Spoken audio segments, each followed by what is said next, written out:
Good afternoon. I hope everyone's gotten a chance to move around, get settled, and we're going to go ahead and get started on this next panel. My name's Angela Burton, and I am going to be moderating this. I'm going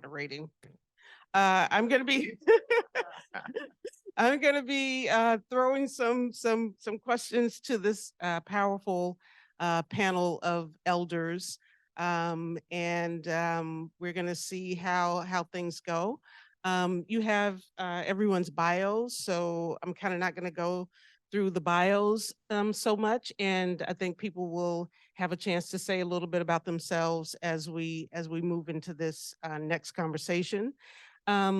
I did want to say a couple of things in preamble to the conversation. The harms of removal, and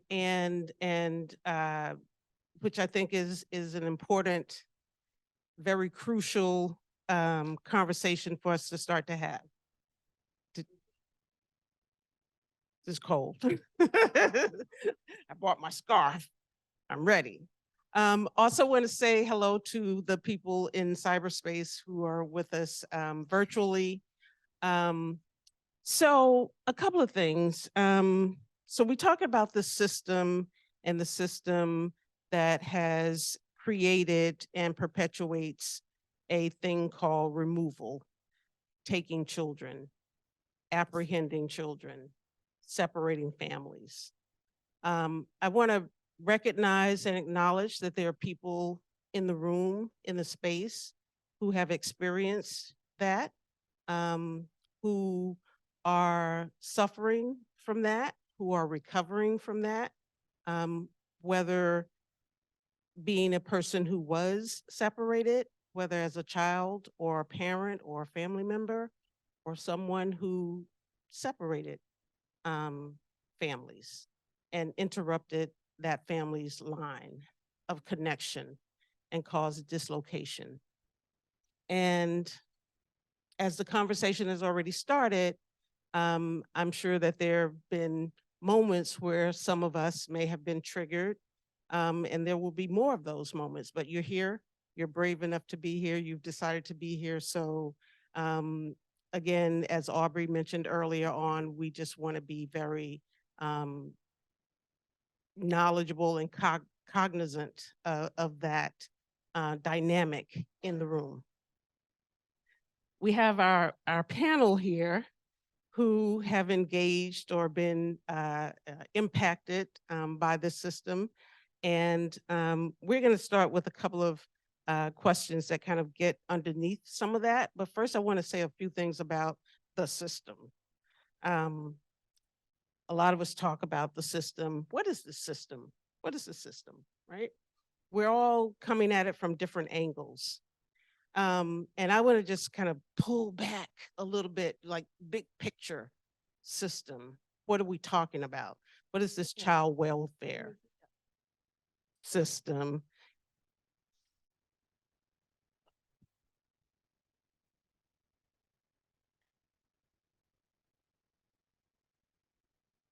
I just want them to turn the heat up. How hard is that? But thank you. You're welcome. Thank you very much. That was kind of you. So we're all here. I prefer to be weeding in my garden right now, but we're here because there's this system, right, that we're all looking at and trying to figure out what to do about it. The system is embedded in our laws, our policies, our practices. The system is an ideology, but it's also an operational machine that is financed to do the things that it does, to ensure the experiences that people who are captured by the system experience, to ensure the outcomes that we see that are documented, right? So when we talk about the fact that 53%, over half of Black children in this country by the time they're the age of 18, will be investigated by the CPS system. And we're 50 years from the codification of that system in federal law. What percentage of Black children are going to be captured by the system by the time they're 18 in 10 more years, in 5 more years, in 15 more, 100% at this rate? I don't know statistics or probability or any of that, like, but we're on track, right? We're on track. And that's slavery. So I'm just going to say that, right? And there are 4 pillars that are built into the foundational law, right, of the system. This is the Child Abuse Prevention and Treatment Act of 1974 that I just referenced, which will be 50 years old next year. So that system consists of these 4 pillars, right? Surveillance, which is the mandatory reporting, right? And Sixto and Aubrey talked about, reporting. Then there's investigation, right? And these are the terms that are used in that law, investigation. And we know that investigation is not an innocuous event, and it's not a one-time thing, and it has long-term consequences. So we got reporting, we got investigation, using police techniques and tactics, right? Children are strip searched, they're taken into separate rooms and interrogated. The home is searched with a fine-tooth comb, going into medicine cabinets, asking all sorts of questions about who lives there, who's in and out, what your mental health status is, sign this blank form so we can get all of your information that we put into our system with our algorithms and all that. Okay, so we got 2 things: reporting, investigation. Oh, next, family court. But no, that's not what it's called in the system, in the operational law. It's called what? Prosecution. Prosecution. Family court is a prosecutorial court. It's not a benign, benevolent social service, feel good, we're going to make everything. It's a prosecution, right? And then finally, the ever innocuous treatment, services, prevention. So we got reporting, we got investigation, we got prosecution, and we got punishment. Okay. But, so that's how the system operates. That's what's funded. Oh, and not to mention removal, which is where we're going to go, right? Okay, but that's what the system is operationalized to do. But the system says what it does is there are 3 things, right? Like, y'all can say it with me: safety, stability or permanency, and what? Well-being. As somebody said earlier, the math ain't mathing. Okay, all right. So that's my little spiel. I just wanted to start out with kind of like a ground setting. So when we say what we're talking about, a system, that we know really what we're talking about. And those 4 components clearly have like so many different pieces to it, right? That ends up making sure, once again, the experiences and outcomes that we're here to discuss. So I just want to turn over to our illustrious panel to try and get some clarity about removal. So we're here to talk about the harms of removal, right? So I just mentioned, child safety, stability, permanency, and well-being. And clearly that's removal. That's not what removal is, right? So what I want to ask each of you is, what is removal? What does that evoke for you from your different perspectives? We've got Alan, who has removed. We've got Currey, who has experienced separation from his children. We've got Sandy Whitehawk, who was removed, taken. And we've got Currey, who represents children who have been removed and other things. So I'm just going to throw it to you guys to move down the line, and let's talk about that for a minute. I think when we talk about removal, it's important to understand the historical context of removal. First, I think it's important to call things what they are. Removal is a word given to us by the state because it's devoid of trauma and seems like a passive thing that happens to children. Children aren't removed, they're forcibly taken, forcibly separated by the state. So I think it's important just to start with that. But then I think it's important to put it in the historical context in the sense that the government has been forcibly separating Black children and Indigenous children from their families since the earliest origins of this country. When we think about the experiences of Black children and families, family separation was a tool used to inflict harm on Black families during the era of chattel slavery. As many as 2/3 of children experienced separation where they were sold away from their parents or parents were sold away from their children. And then, but we tend to think of that as an isolated artifact of history. And then we see other periods in history where there's been separations of children by the government. We see that happen when Indigenous children were separated and placed in Indian boarding schools.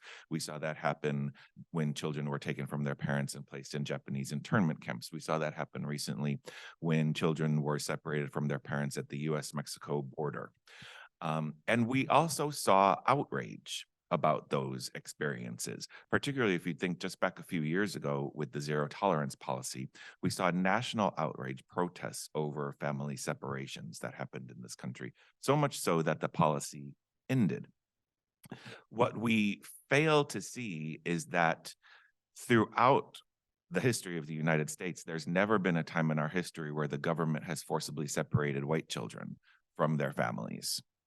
So when you really look at removal or family separations, we need to stop thinking of them as isolated incidents in history, but rather looking at it as a continuum that's been happening for over 400 years, which is a tool of the state to take children away from Black, Indigenous, and Latinx families as a means of maintaining their oppression. And that's what the purpose of today's child welfare or family policing system remains. So initially, I thought you wanted me to just say, you know, what elicits in me when I hear removal and, right?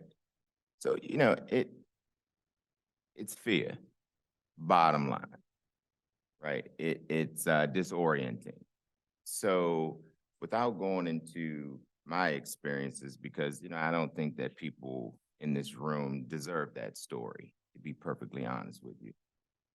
So I save those for life-saving events. But what I can tell you is that it stems from a place that is based in kidnap, terror, separation, segregation, ultimately incarceration. And when I think about removal, it is not something new that we're talking about. And as Alan said, you know, I don't believe that we're failing to see that the system advantages white people. I don't think we're failing to see that. How can we not? We're amazing, brilliant people. We do see it. Nobody's fucking sleeping, right? Nobody's asleep. But what's happening is that if we only stem from 1619, we're 405 years of politicized bodies, right? So through that 405 years, let's just take a period in time where you see that terror and kidnapping was and is the thing to do to non-white people. And if you look at 1861 as an example, right, we see that the penitentiary population in 1861 was 90% white bodies. By 1870, that's 250 years between 1619 and 1870. By 1870, The population of the penitentiary was 95% Black in all Southern states. And Malcolm X says, if you are south of the Canadian border, then my friend, you are in Dixie, right? So what I'm saying here, what makes us hysterical is also historical, right? And one thing that I do know, if we glean from the historical perspective and begin our excavation at colonization and enslavement, we can pull some valuable nuggets to move forward. It gives us clues to say, well, what was always happening was resistance. That this was never a benevolent system for those of us who were impacted by it. There was always anti-slavery movements from the moment that white bodies kidnapped the first African, 12 million of them, mostly of them from West Central Africa, right? Mostly. So when we begin there, we begin to see that there are some things that we're calling people to do, and mostly what we're calling people to do, especially white body people, is to struggle, right? It's to struggle, it's to understand what it means to abolish something that should never existed, right? And so removal has elicited a lot for me, because in my community where I grow up from, that 53%, you know, sometimes it diminishes the esteem so much that you say to your friends and family, you know, wow, you made it to 18 and them people ain't knock on your door. Like, that's a feat. That's a feat. Why is escaping family policing considered a success, right? So, I mean, I got much more to say about that, but. Thank you, Currey, for getting us started. And we're starting to get some grounding in this historical dynamic. And I'm going to move on to Sandy. First I want to just say good morning, everyone. It's good to see you all here. It's my first time in Baltimore, and so far so good.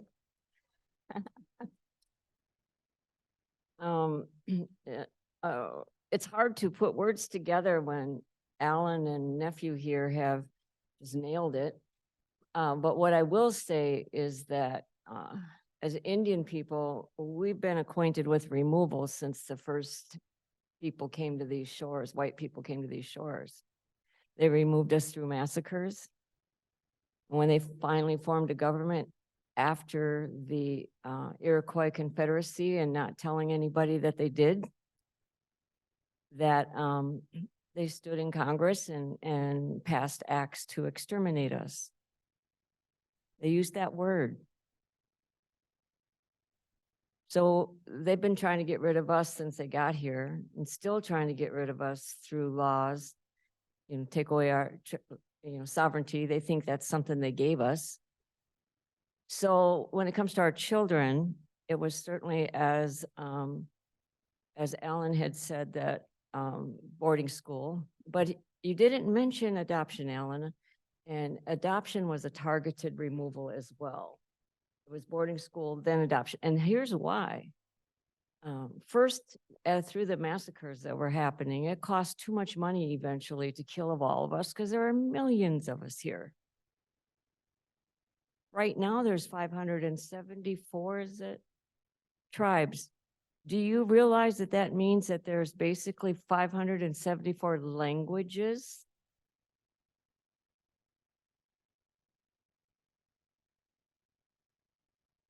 And that they have 574 constitutions, although I don't know why we bought into that word, but we have 574 ways of looking and governing our people.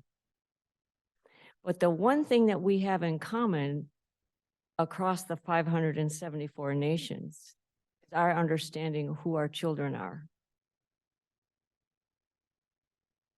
That the value that we have placed on them is they are central central to our existence. Everything that we do with thinking about our grandchildren and our great-grandchildren.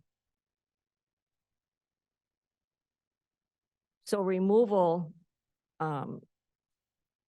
happened with boarding school because it was cheaper to put us in boarding schools than to kill us. Check that out. Isn't that ridiculous?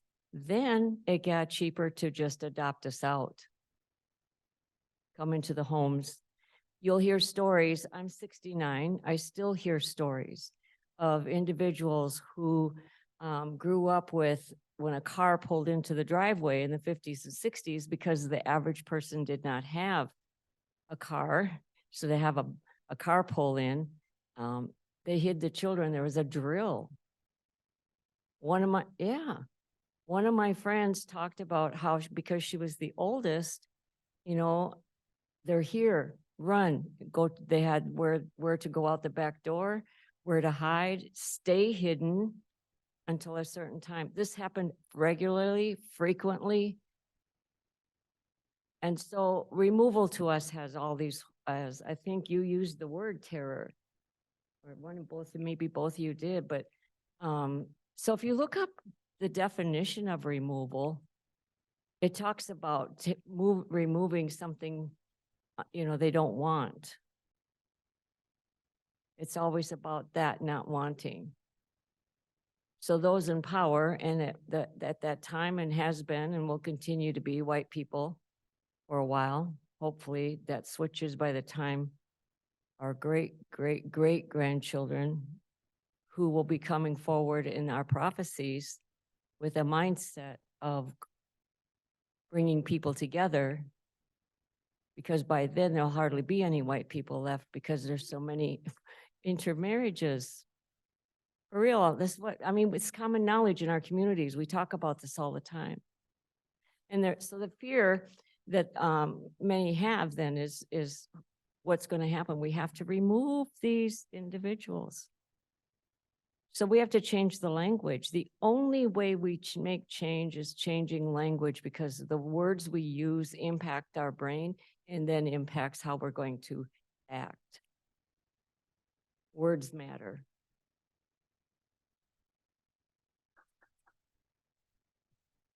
So shifting some mindsets, starting to put this, what some people call the problem of child protection, the problem of removal into some context, because what Guys, Alan and Corey and Sandy, I'm coming to you, Curry, I'm not going to leave you out,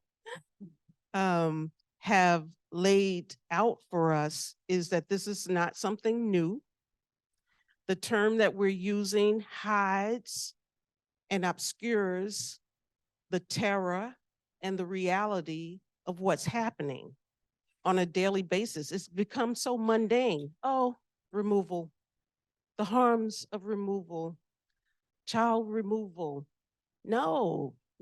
So we want you to start thinking differently about what it is we're even talking about, and maybe even using different terms in your daily work in and around this space, in court, right? In your conversations with social workers, with social work students, with maybe we should not even be using that term at all. And if we do use that term, we should back it up a little bit and talk about what we just heard. That's what's really happening, Your Honor, when you make this decision that that it's contrary to this child's best interest to remain at home, right? So there's that part.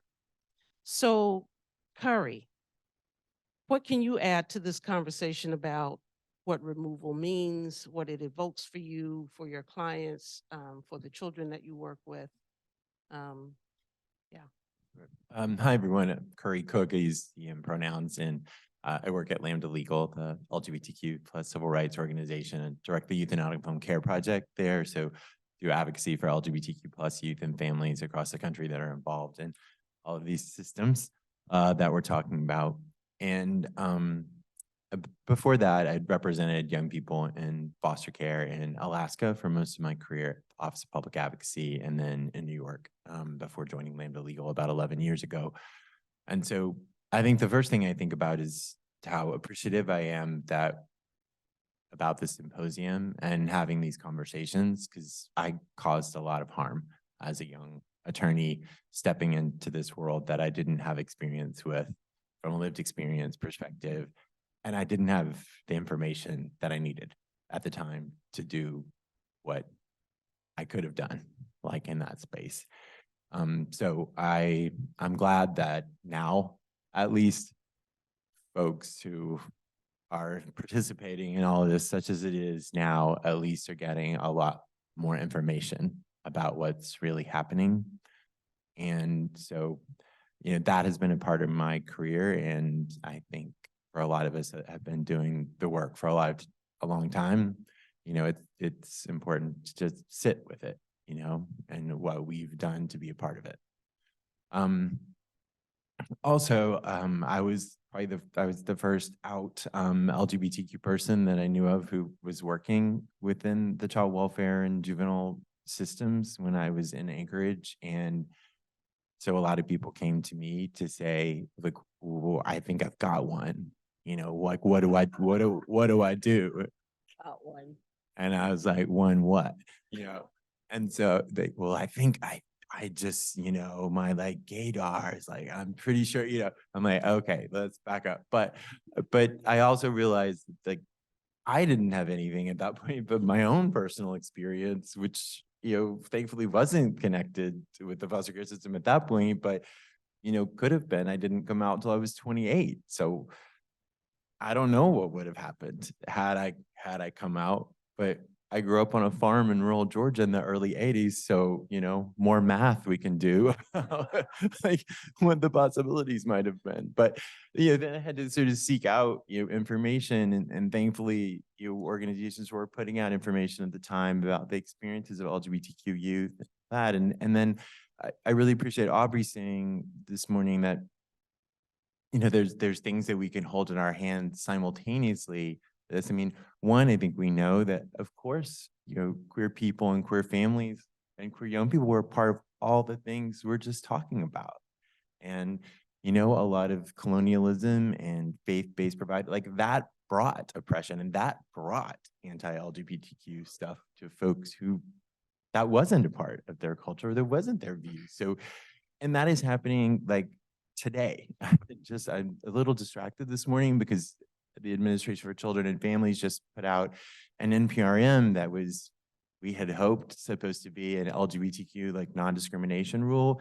Instead, it basically just enshrines the system that we have now, where we know the foster care system can't and doesn't meet the needs of LGBTQ youth in it, in spite of so many years of so many of us trying harm, and talks about the harm of rejecting behaviors by families, but then says nothing about what we're doing to, provide some information to families to move to a more supporting place, their young people. So it just sort of spoke volumes to me about, wow, like you're just sort of admitting in this official NPRM that you can't and won't meet the needs of LGBTQ youth and guarantee that they're safe in the system. But yet, to Sixto's point earlier this morning, like SAMHSA put out a $1 million NPRM or RFP out to provide and promote family acceptance services. And, like, it's no wonder that a lot of people have myths and stereotypes and bias, right? I mean, look to Anita Bryant right now and everything that's happening in Florida. Like her campaign in the 70s to get the child, sex abuse perpetrators and groomers was called Save Our Children, right? And during the AIDS crisis, what were the messages about LGBTQ people? Disease, wrong, depraved. It wasn't until the early 2000s that sodomy laws were overturned in the United States. So we have this history of misinformation and disinformation and bias about LGBTQ plus people. And yet somehow we're surprised that a lot of families aren't just automatically in a place of being on a pride parade float, like when their child comes out. But we don't have anything in place from a public health system to prevent removal to start with, or any of that infrastructure in place. And then I'll conclude by saying that I work with a lot of LGBTQ teenagers who just removed themselves when they were 14, 15, 16, or 17s because home was not a safe place for them emotionally or often physically. And that left them often with a system which may not have been a good place for them at all, but they didn't have anybody to make legal decisions for them, or grant health care, and were exposed to, harm and homelessness. So I think there's that too. Like, what happens with those young people if we don't have a place to build support and we don't have anything in place that they can make legal decisions for themselves or have someone to do it for them? Thank you. Thank you, Curry. So, okay, so here's what we're going to do next. We have sort of laid out, different aspects of what this whole term of removal kind of means in practical matters, in historical terms. And so what I want to do now is kind of start drawing some connections between the past and the present, right? Corey has a tendency to say this quote that really kind of sticks with me. He says, collectively, we have a proclivity to draw from memory and not history. Ooh, right. I said the same thing. I was like, let me write that down. What does that mean? What does that mean? And so here we are talking about the historical context, right? And Corey and I were talking the other day about CAPTA, about the Child Abuse Prevention and Treatment Act. And I said to him, that law that I just kind of laid out for you in those different, pillars of it, that's a manufactured memory that is now embedded in a system that we all dance to, or that we all follow suit with, right? And so what we're talking about right now is that's manufactured. That talks about deficits. That talks about penalizing families for conditions that have been created by the very same powers that be, and systems that now come in to swoop in and say, we're going to protect your children by taking them away from you, right? And that's a memory. It's a manufactured memory. But what we want to talk about is history. So how has the history of child taking that we just talked about, Alan, been transmuted, translated, transferred into the practices that we see today in this system that we call child welfare, that some people call child welfare, that I call family policing? Thanks. So I think really looking at history, like you mentioned, and Corey, I love that's the first time I heard that quote. But it's so accurate in this system because we forget what really happened in history. And I think what's important to understand is that there's been this thread since chattel slavery of separations, even after abolition, after the 13th Amendment was passed. Immediately, a series of Black codes were passed by the white people in charge of this country to essentially replicate a system of forced labor, forced free labor that was lost due to abolition. And for adults, that looked like incarceration and convict leasing. But for children, that looked like forced indentured servitude, where in many states, Black codes allowed for the forced indentured servitude of Black children with their former enslavers. And all the state had to do was prove that a parent was somehow unfit. And in the immediate days post-emancipation, it was very easy to prove that because no other resources had been provided to people. So really, family separations never ended. But when we get into the thinking of the modern child welfare or family policing system, the way that family separations have been reinforced by the state and allowed to continue to happen is through CAPTA, which you mentioned when you started. And that's where we forget the history of CAPTA. So I'll give a really quick history of CAPTA. What happened, what we saw is that in 1962, Dr. Henry Kemp wrote an article called The Battered Child Syndrome. And that made national press, national headlines. It was on the cover of Time magazine, Saturday Evening Post. And because it exposed this issue of serious, almost ritualistic abuse of children. And prior to that, nobody really talked about child abuse in this country. So this led to this child abuse panic, and it led to this very rapid rise of mandatory reporting laws within states. In 1962, before there were any mandatory reporting laws, there were only about 600 cases of child abuse reported to law enforcement. By 1968, when every state had a mandatory reporting law, that number went up to 11,000. And we saw immediately the disproportionate impact on Black families. In 1968, 45% of all calls to hotlines were on Black families, even though Black children only represented about 8% in the population. And we also saw this drift from what it was supposed to be about serious abuse to more neglect-related hunger, homelessness type things. So there was this immediate impact on Black people. Why? Because of the discourse that was also happening in the 1960s and the civil rights movement. We saw horrific violence against Black people, lynching of Emmett Till, the assassination of Malcolm X, the violence on the Freedom Riders, the Selma Marchers, all of that combined with the Moynihan Report, which came out in 1965, which essentially attributed all problems in urban cities and all crime to what he called a tangle of pathology that resulted from Black mother-led single parent homes. So there was this nationwide racial animus happening at the same time that mandatory reporting laws were being implemented. Then we get to 1974 with the hearings for CAPTA. Everyone who wanted CAPTA to be passed literally had a decade of information, data, telling them that if we federalize the system of mandatory reporting, Black children and families are going to be severely harmed. And all of the white legislators who wanted to pass CAPTA essentially said, we don't care, and we're going to pass it anyways. So people often talk about the unintended consequences of CAPTA, but when you know that something is going to disproportionately and severely harm Black Americans, and you pass that law anyways, and then those disproportionate harms become reality, that's not an unintended consequence.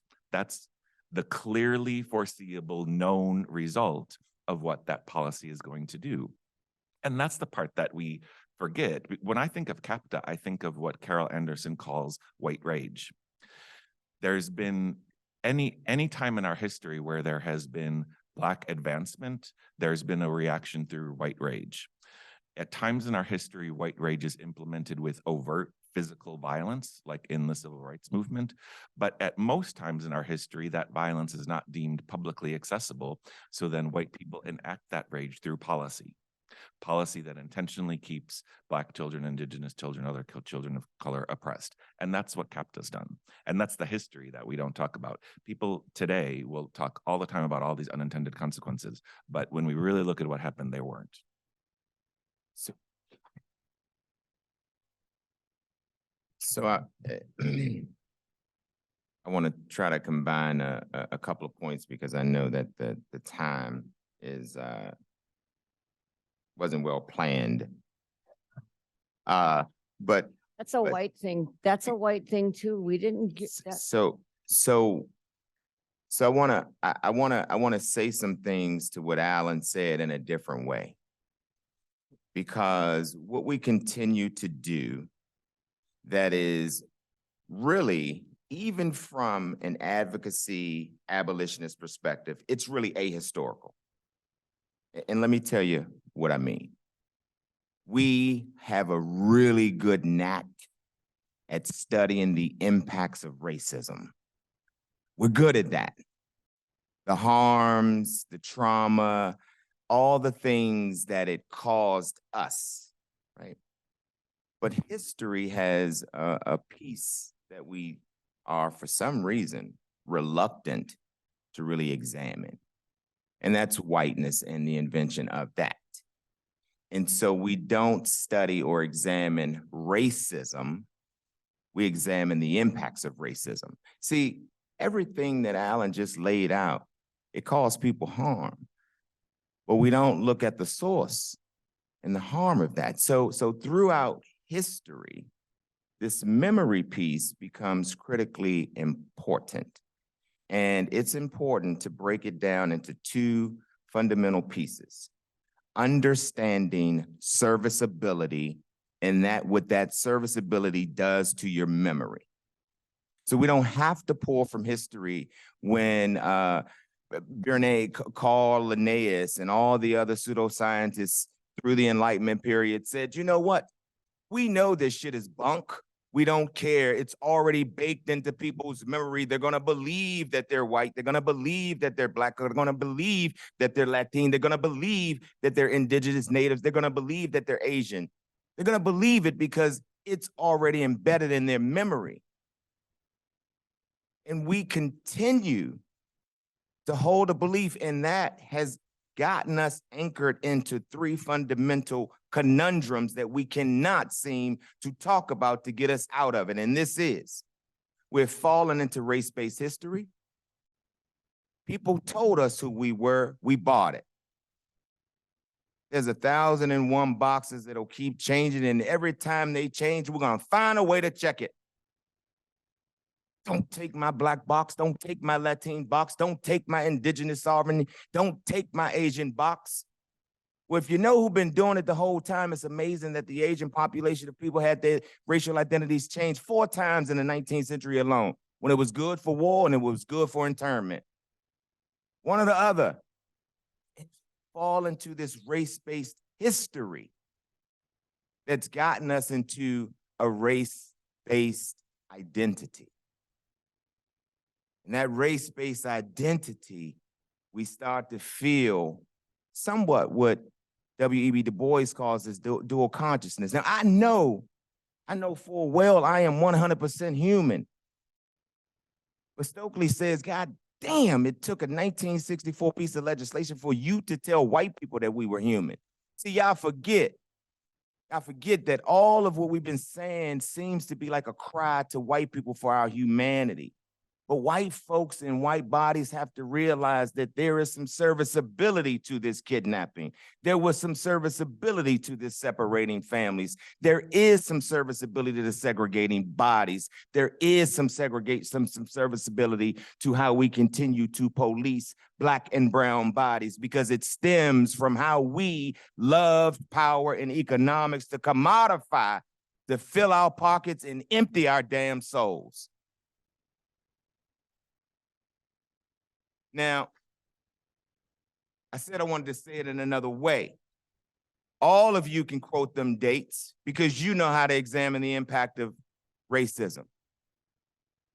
But when it comes down to what's serviceable for me, I want to pull from history as well, that I know full well I come from a peoples who were considered the first Homo erectus, meaning the first to walk on this damn planet. And how is it that you tell me, when I took care of your kids and mine at the same time, that I'm unfit? See, we talk about we have not listened to child abuse screams or what have you. Yes, we haven't talked about child abuse. We haven't listened to the screams that the plantation, right? The plantation owner, you're tearing my family apart. To the police or the slave patrol, you're abusing me and my family. It's always been screams for abuse to our bodies. No one has listened. Mm-hmm. So what I mean is, I'm not asking people to change their hearts and mind, because I know what people I come from.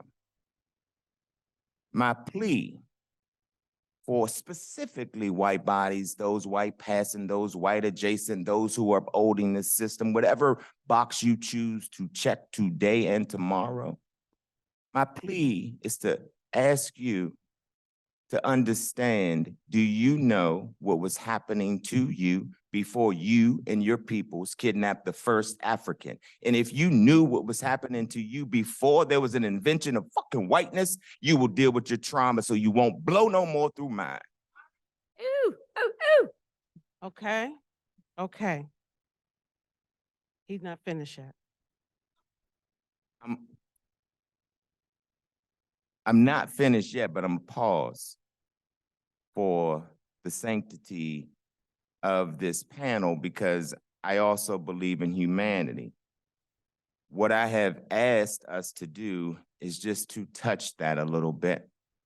We want to get through the day. You don't have to go down a trauma vortex. But I already know what happened to me. Do you know what happened to you? Because I'm not, and I'm gonna chime Toni Morrison here as I say this, I'm not a victim. I may have been victimized. I'm not the victim. The victim is the one who continues to uphold the policies that Alan's talking about. The victim, the ones who continue to enshrine ways of disenfranchising LGBTQ plus populations of people. The victims are the ones who fight for the sovereignty of native law and land. Those are the true victims. So when we take our combined subjugated identities, we have to see that I learned how to discriminate against LGBTQ plus I because of the invention of whiteness. I learned how to compare my traumas to my native sisters and brothers because of the invention of whiteness. I learned how to discriminate against disabled individuals and those who are not Black because of the invention of whiteness. We gotta examine the invention of whiteness in order to understand how to get out of this conundrum that we find ourselves in. Because take me off the microscope, please. Put yourself there for a little bit. Okay, there you go. So, Sandy, can I just say one thing before you jump in? So we use these terms like family preservation and prevention, which I'm really not sure what that's supposed to be preventing. If we're talking about, sometimes we'll say preventing entry into the foster system as though that's something that people just sort of walk into and not taken forcibly into. But all these things go back to some of the things that we've been highlighting here, and family integrity, which I understand was the key point of the last conference here. And family integrity, right, is not about keeping families together. It's not about preserving families or family preservation. It's about leaving families alone to do what families do. And if you want to come in as a system or a program or a service to help support that with the invitation of that family, then okay, right? But let's stop pretending that all of these programs and services are keeping families together. The way you keep families together is not to tear them apart in the first place. Yep. Sandy. Oh, I'm sorry. Pass to my what's your name Currey, again? who has Currey. to leave soon. And then back to me.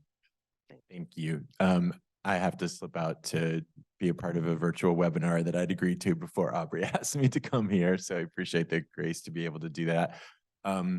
And I'm sorry that I have to leave this discussion early, but I will be around this afternoon. But I just wanted to name quickly before I go that, you know, we are now in like a major cycle of more disinformation and oppression, with this year being the largest number of anti-LGBTQ bills introduced in state legislatures in history, over 500.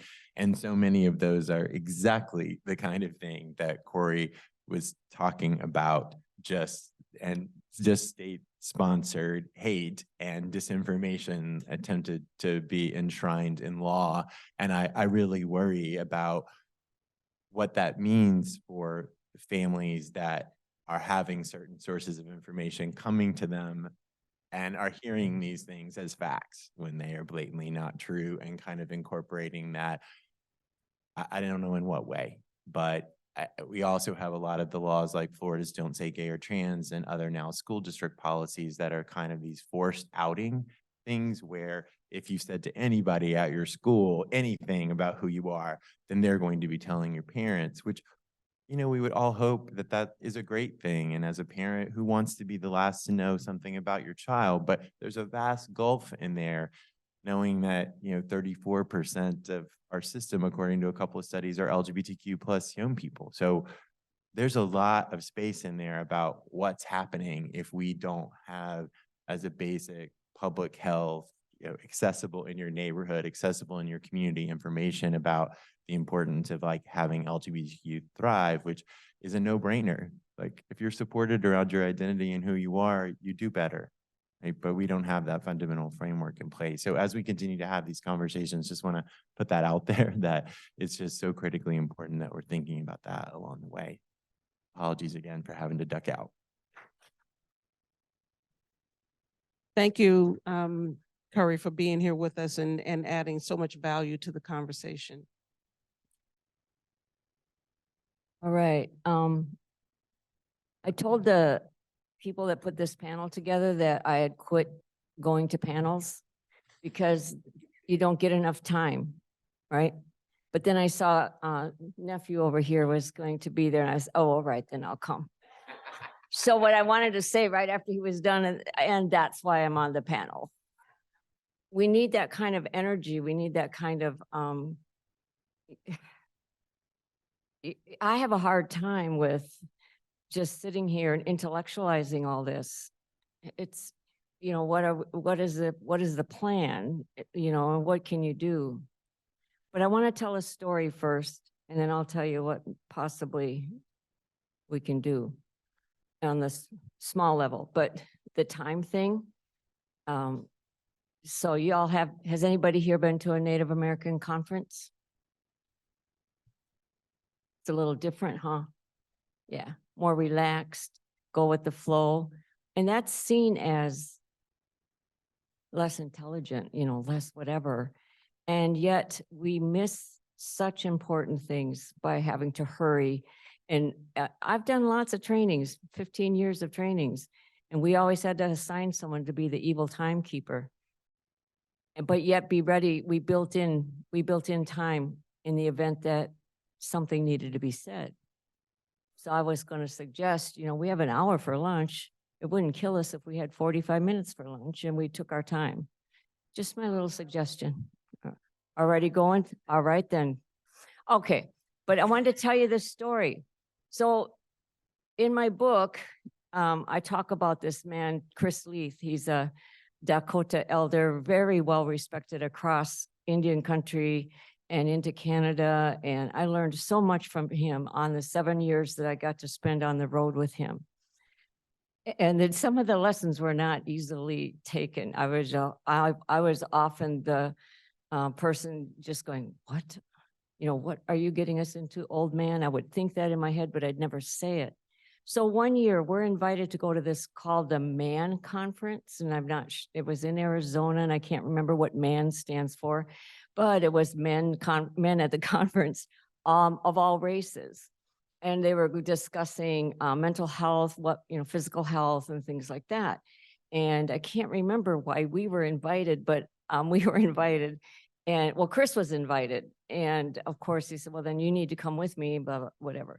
So in the beginning of the conference of the plenary, 300-ish people are there, and they had all these spiritual advisors that they had invited to this conference. And they were all to introduce themselves and say where they were going to be located for in the event that people wanted to talk with them. So it was really pretty cool. I said, oh man, I never met a Yaqui healer before. That was amazing. And all these, an Asian healer. And I was like, shoo, this is going to be so awesome. It gets to Chris and he starts talking, and man, he was a very eloquent speaker. he could quiet a powwow down in no time, just in his soft-spoken voice. Well, anyway, he introduces himself and says, "Thank you for inviting me." And he just starts talking. I mean, I'm like kind of going, uh-oh, here we go. And he was, I don't know, I don't even remember what he was talking about, but the people in the back are like this. And they're pacing because he just kept talking. And I was like, oh, shoot.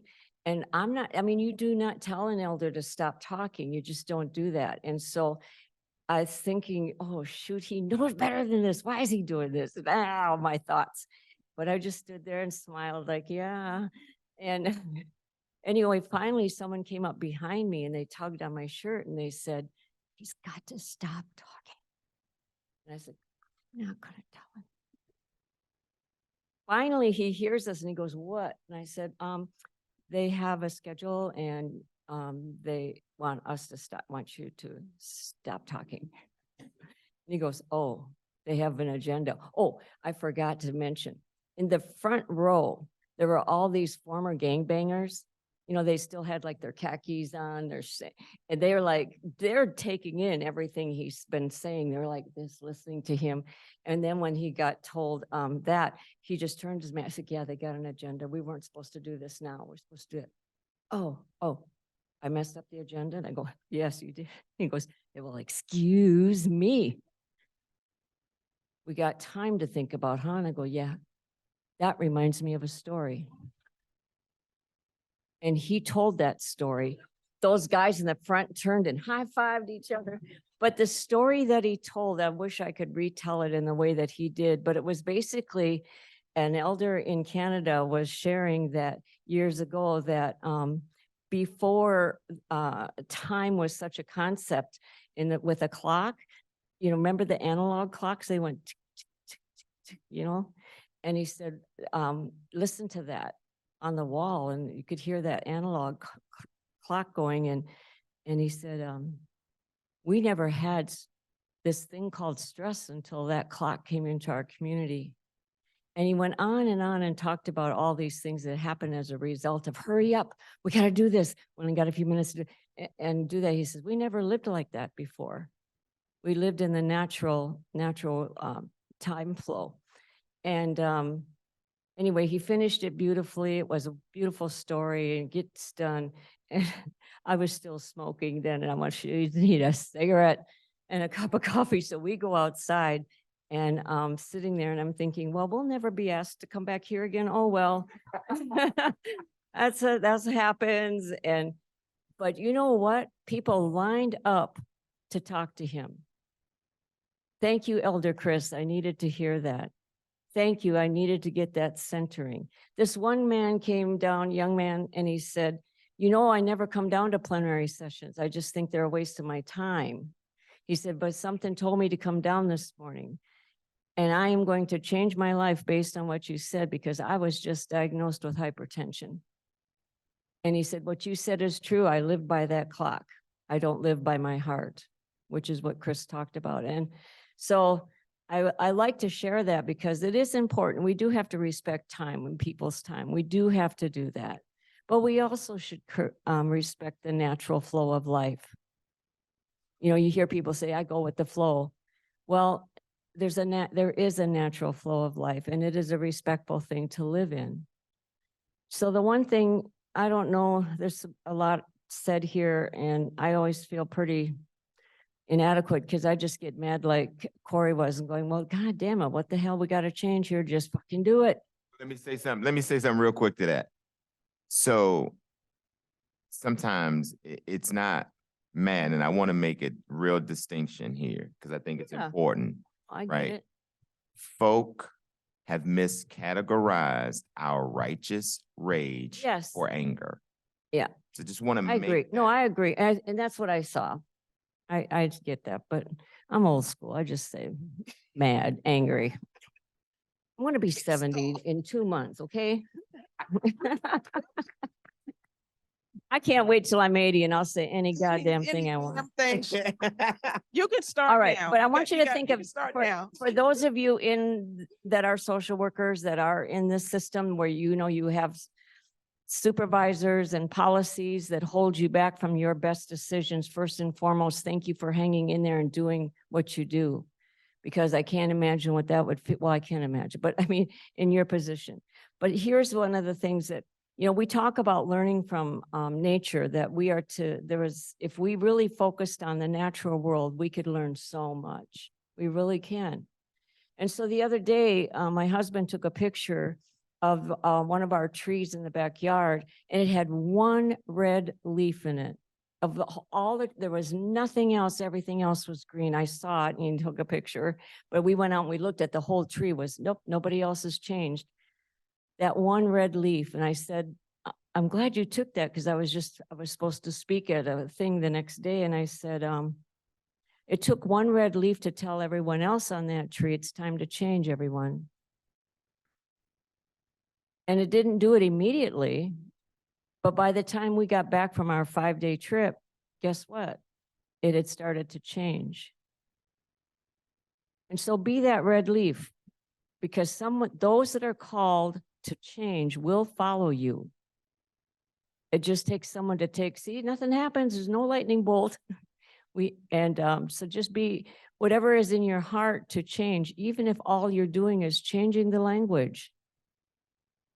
Even if all you're doing is encouraging others. Yeah, that was good. we got to remember that. We are, as humans, we respond to encouragement. So be that red leaf.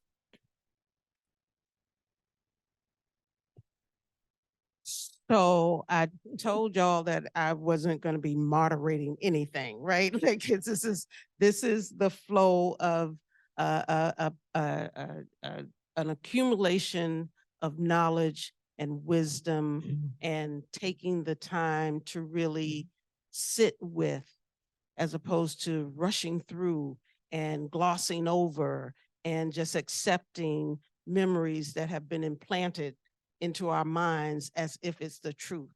And so taking the time, nobody paid me, but because I pay for these books myself. So get Sandy Whitehawk's book. I posted on my social media when I was reading it on the train. I'm on the train just crying and sniffling all in public and stuff. You must read this book.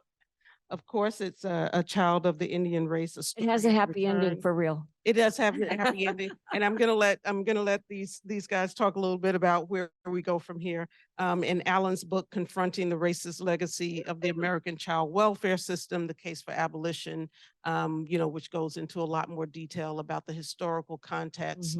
We cannot continue to rely on memory for how we move forward. We really need that grounding in history. Hopefully you've gotten a little bit of, some going down a little bit more into the roots of this system and starting to make the connections. I mean, when you start reading these books and you start in whatever practice area you're in, whether you're a lawyer or judge or academic or social worker, you're going to start noticing stuff you're doing and you're going to be like, wait a minute, I'm being an overseer right now? Like, where are we, right? Because you are enacting those same practices.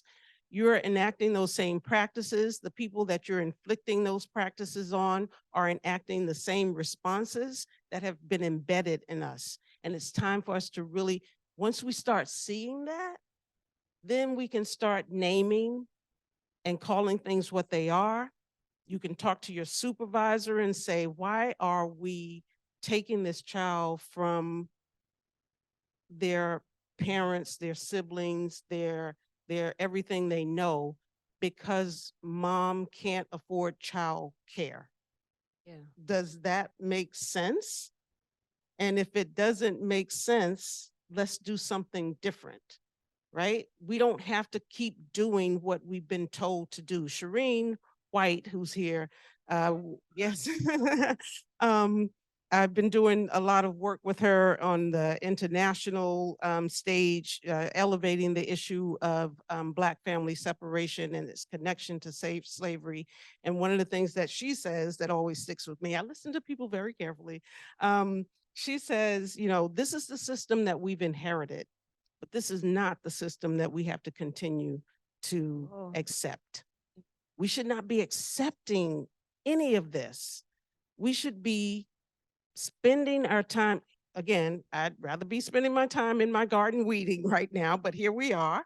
Hopefully it's added some value, but we should be spending our time thinking about how we can dismantle, on the one hand, these oppressive systems that have gotten us to where we are now. And at the same time, we don't have to do that first and then do this. We can do these things at the same time. Support families where you are, support parents. And that's the other thing, right? We talk about children and families.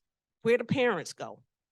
They just get lost in the mix of children and families. Parents and children, our constitutional laws in this country protect, at least in theory, the parent-child relationship, right? And we started to get so far away from that bond that it has lost any meaning. And when we focus on, and then when we do focus on that parent-child relationship, when it comes down to what we call termination of parental rights, which is really disconnecting a child from their entire heritage. It's not just terminating their parents' legal right, it's terminating their right and their connection legally and otherwise to their entire heritage, to their entire line, and isolating them from who they are and who they can become. So I don't know, I think we have 10 minutes. 10 minutes, okay? 20, all right. I mean, 20 minutes. They say you The give clock them is 10, they'll ticking. take 15. But we wanted to leave some time for you all to engage with this valuable resource of wisdom here. So I'm going to stop talking, right? And invite people to, I can ask one more question. What do y'all want me to ask y'all? So- What you want to, okay, I'll put it like this. Some last words. Last words. Let me say this, right? Alan's book and Sandy's book are both in on hopeful notes, right? About hope, about restoration, about justice, about equality. I don't deal with equity.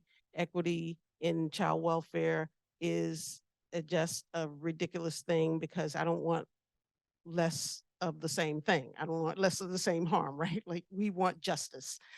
So if you guys want to, kind of give some hope to the audience, go for it. Corey's about to preach again, so I don't know. Questions? I'm sorry? I want to do mine after they ask questions. Okay, so we'll hold off on Sandy. And but- then that's the real end. Okay. Then Sandy is going to close us out. The elder it. has spoken, I right? didn't even mean it like that. Nothing more to be said after she goes. Okay, go ahead, Corey.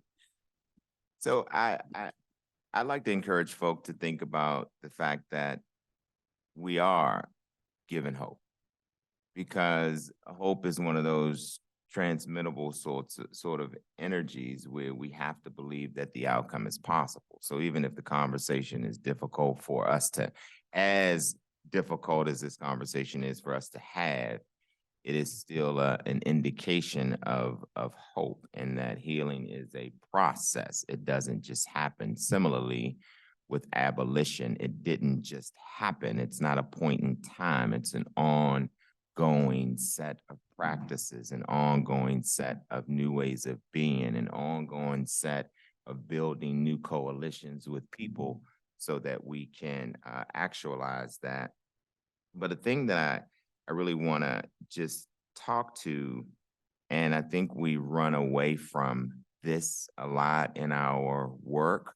For whatever reasons, we live in scarcity and in fear. And when I am like that as an individual, I fail to understand what it means to bring my struggles and my grief to the water hole of justice, right? And allow the watering hole of people to be something that I can glean from, something that I can become solidified in and fortified with. And so my hope for us is that we will fully understand what the word struggle means. And I'll just end quickly. You know, James Baldwin is one of those teachers and ancestors who has always examined racism and put it in its rightful place. I mean, something as simple as Black children will experience 53% of all Black children will experience a knock on the door by the time they're 18 because they're Black. James Baldwin teaches me it's not because they're Black, it's because of the ideology, right? See, we got to even put it in its rightful place. And that requires struggle because you've been taught to think about it from the Black person. It's their fault. When I start to say that I get stopped at a light at a higher rate than any white bodies because I'm Black, I'm saying it's my fucking fault. It ain't my fault. So nobody's race has ever been the problem. What's problematic is we haven't struggled with why we have attached certain things to these categories, these politicized categories. And so this collision that James Baldwin talks about is one that's really necessary, right? So he says that there'll be a moment when you're faced with a place and time where you know who you are, and then you're confronted at the same time with a road or a path to take to do something that you're not. Which path are you going to take? Are you going to take the path and collide with who you want to become? Or are you going to continue to live in a fantasy of what the world wants you to be?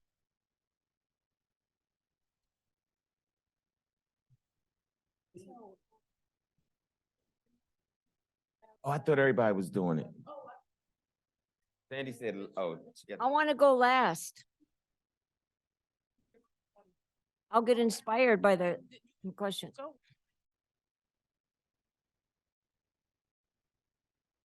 So I think many of you probably know Miriam Kaba says hope is a discipline. And I think, that's the idea that we all need to keep, that hope is something we have to practice every day, that we have to think about daily. I write in my book that the whole abolition movement is fundamentally about hope. Abolition is the belief that the world we wish to see is possible, because the idea that it is impossible is not something that we can accept.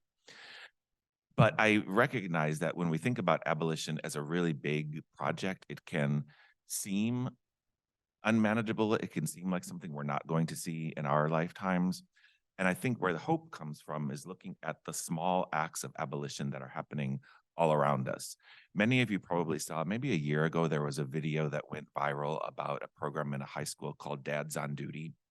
And there was this high school where there was a lot of fights breaking out. And as a result, children were getting arrested and suspended because of the cops that were in the schools. And dads in this community decided that they were going to come in that school and patrol, basically. And that led to a significant reduction in fighting.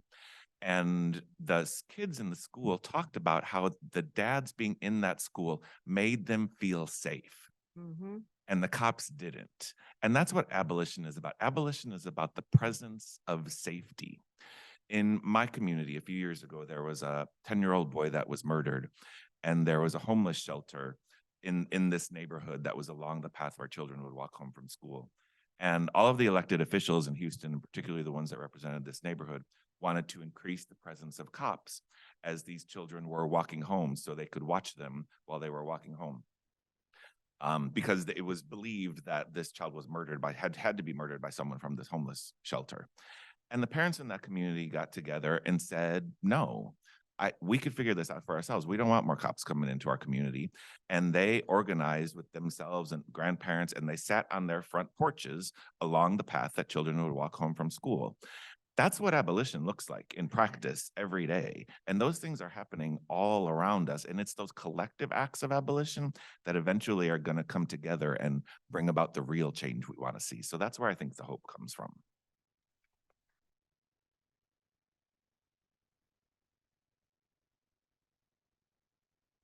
Grab that mic. It's 50 years of hip hop. Grab it.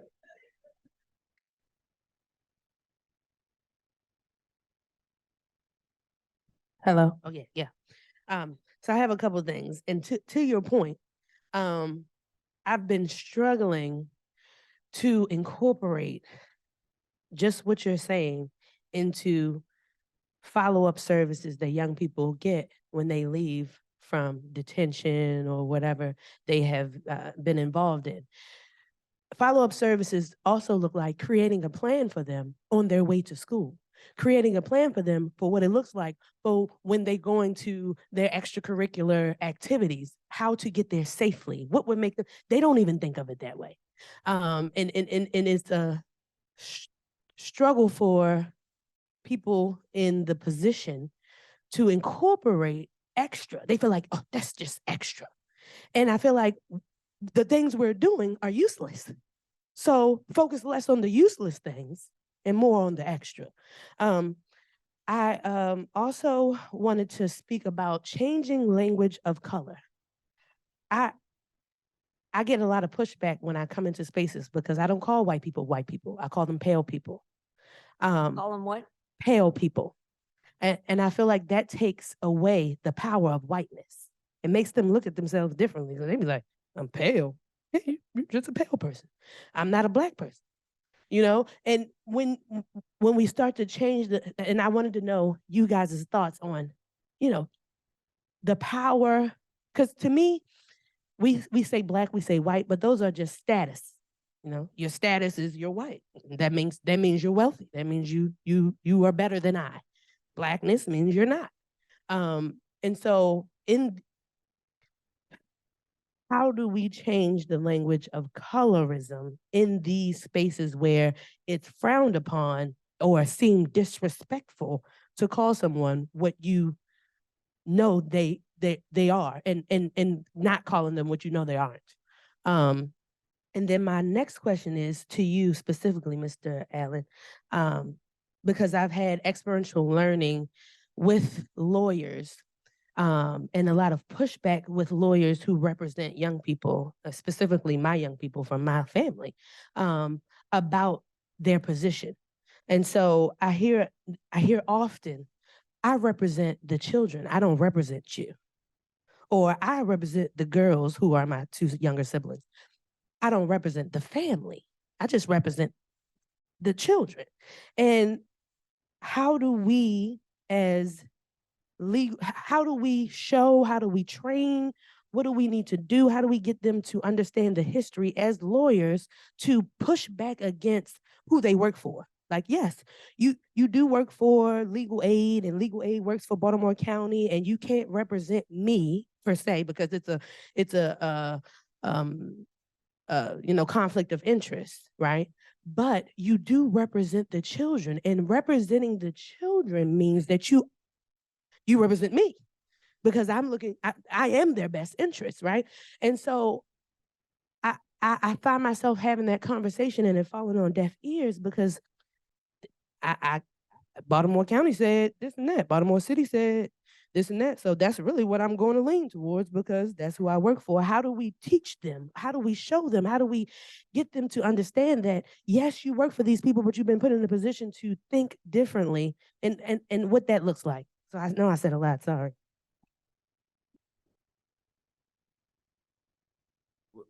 What was the first one? The language. So I'm going to keep it really short. And again, I think this is an indicator, and also it's a beautiful indicator that Blackness is not a monolith. And I think that is beautiful, right? So I want to say to the colorism piece, and I don't think it's colorism that you're asking me, because what I heard is how we categorize people and how we might change that language.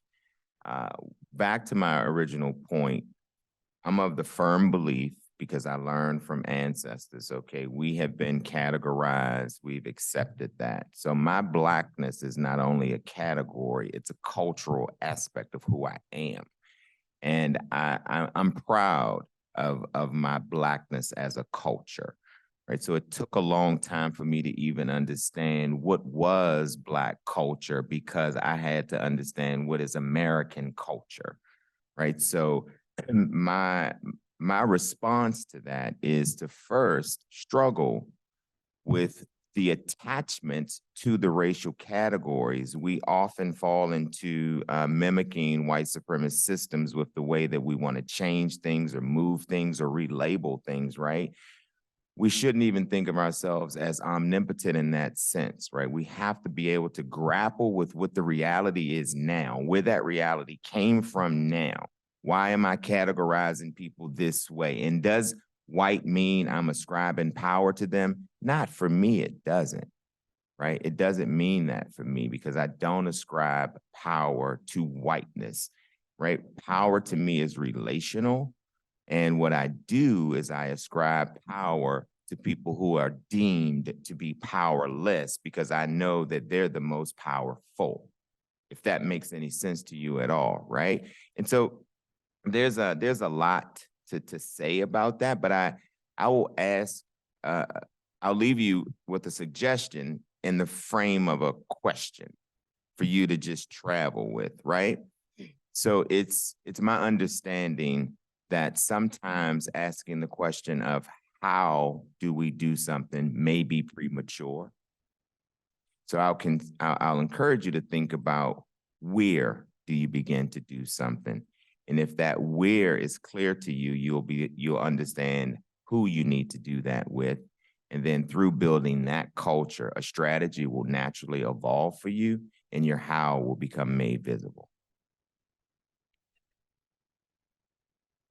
In answer to your second question, I think you kind of answered the question, I think, in part of your answer, because I think what I would want all parents, attorneys to believe is that it is always in a child's best interest to be with their parents, always.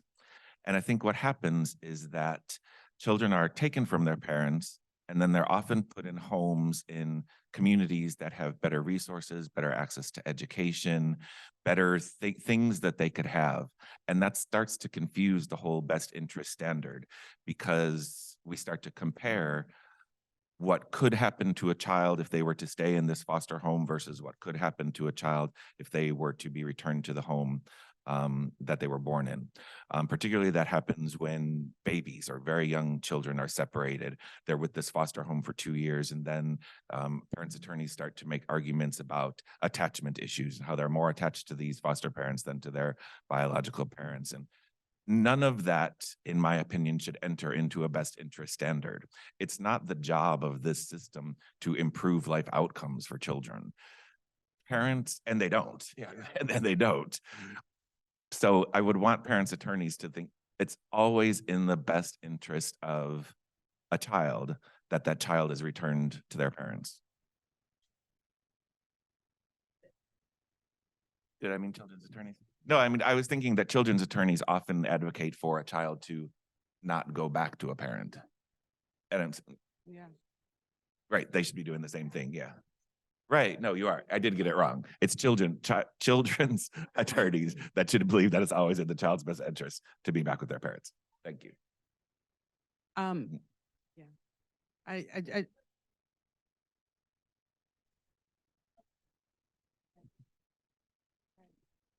Awesome. Thank you. Thank you for being here. And for speaking into our souls because a lot of us are depleted. Language is important. And I've been working in the child trafficking industry for over a decade. I may not be the one to actually do the removals, but that's like saying you're not working in a drug industry business just because you're not the one delivering the drugs, right? I'm the accountant. So child trafficking industry, doesn't matter what position, what part I play. But I think we need to talk about or even think about what it looks like to be connected to nature, but not only nature. I am an ICWA kid as well, out of Oklahoma and experienced the traumas, the multiple traumas. We're not human anymore. We're not human. We are so disconnected from not only nature, spirituality, forgiveness, that we are so inhumane. And whiteness neurologically, because I've studied it, is less humane than people of color. So what that means is that we have people that are in quote unquote positions of power that are not only unqualified to be in these positions, but neuroscience wise, unqualified to work with other humans. We have to take into account that a degree does not mean that you are qualified. We have to also take into account, no matter what piece of the industry you are in, we are in an industry that is making money, and we do it so well. There's nothing broken, because if it was broken as a business, we would have been shut down. Hello? That's what they do to businesses that are broken. They shut them down. We are growing and we are strong. So when we use language as in child protection or child, I have never been called a child trafficker until one of the children that I've trafficked said, "You are a child trafficker." And I had to take that. And when I teach my students, my MSW students, that you are not needed and you are not wanted, and they say, "Well, what can we do to help?" And I say, become human. So let's focus on being human before we go into urban areas, poor areas, to actually work around humans, because right now we are not connected. We are disconnected. We are inhumane, and some of us more than others. And if we take that into account, maybe we can just do what Auntie said and mind our own business, right? So thank you so much again for pouring into us. I really appreciate it.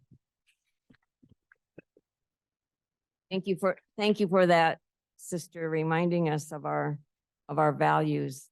That's one of the things that's very different in our worldview as Indian people. Yes, I still say Indian. No, Columbus did not give us that name. Just to remind you, he never ever set foot in North America, but yet they got all the statues, but I'm not going to go there. But I grew up with Indian, and then I find out that it was actually first coined by an Italian, I believe, explorer who saw us and called us Indios, godlike, because he saw that we greeted our visitors with gifts, and we welcomed them and we fed them, and that's what you do. That's what you do when you're a human being. And then not long after that, he said, "Yep, it'll be pretty easy to enslave them." So there has been something in the DNA of some people. And one of the things that's missing, my husband always reminds me never to say that there's a white culture, because they don't have one. If they did, and it's not a judgment, because it makes me sad that there isn't I mean, if I'm going to be recognized as a Lakota by my peers, then I have to act like that. And that's even about not name calling and being, I certainly have the righteous anger. That's very different than just, picking on people for the color that they are. No, we're not called for that. We're called to pray for those who don't understand us. We're called to pray for their well-being. I sure as hell did not want to do that. For real.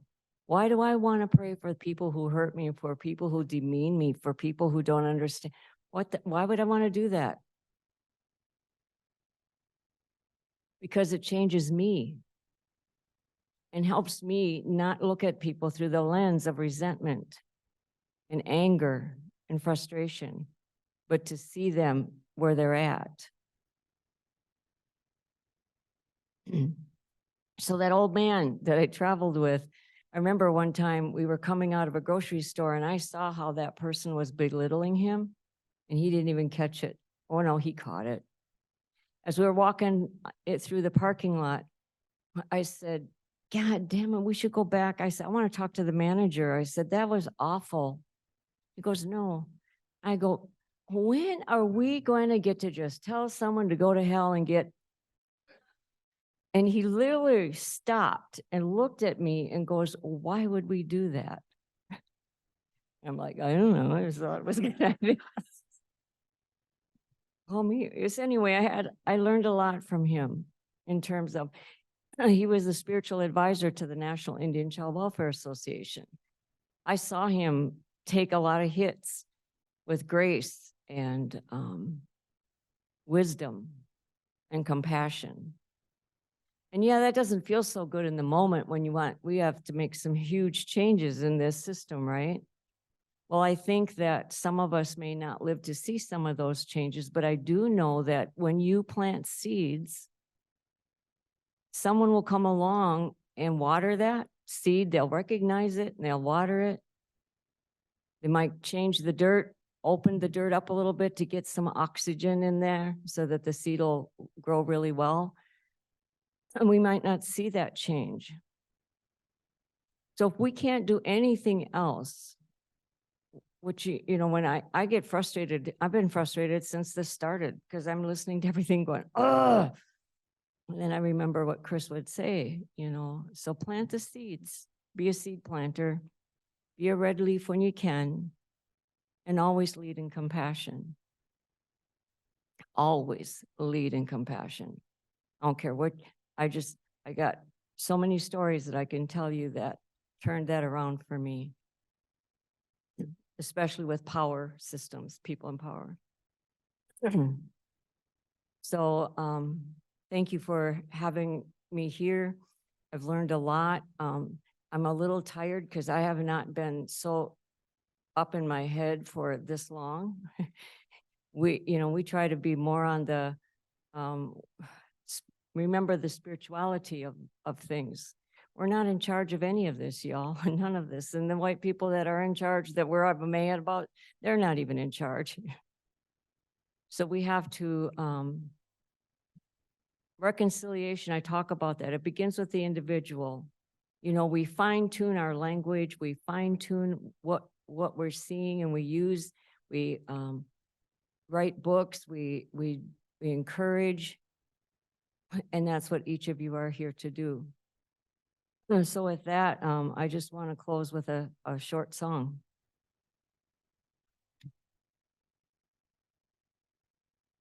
Wankantanka toka heya chewa kielo hey.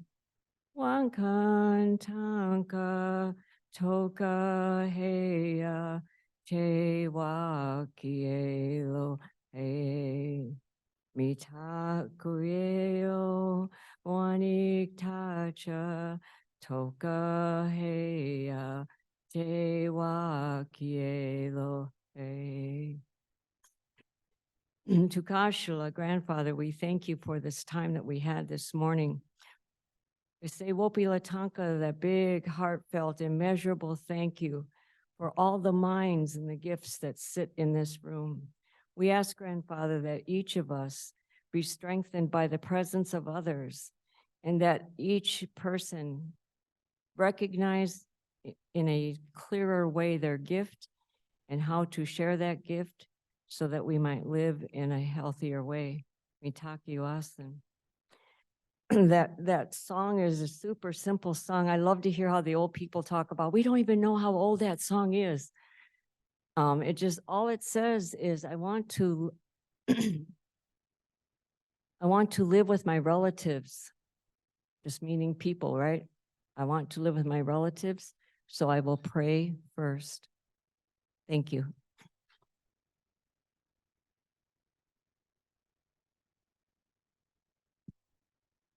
Hello, it is me, the evil timekeeper. Thank you all. I mean, there are no words. Just thank you, and I'm processing and receiving all of the wisdom that you have all bestowed us with.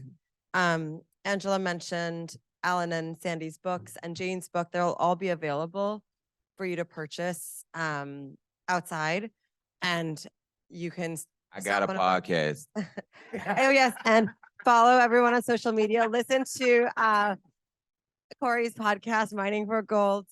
You guys, and then the last thing, sorry, is we would love to feed you. So go grab some food, nourish your body so you can come back. We have a beautiful space on the 12th floor, and there are other spaces around the law school. But grab your food, head to the 12th floor. We have beautiful views of Baltimore. So please enjoy, and we'll come back for our afternoon sessions.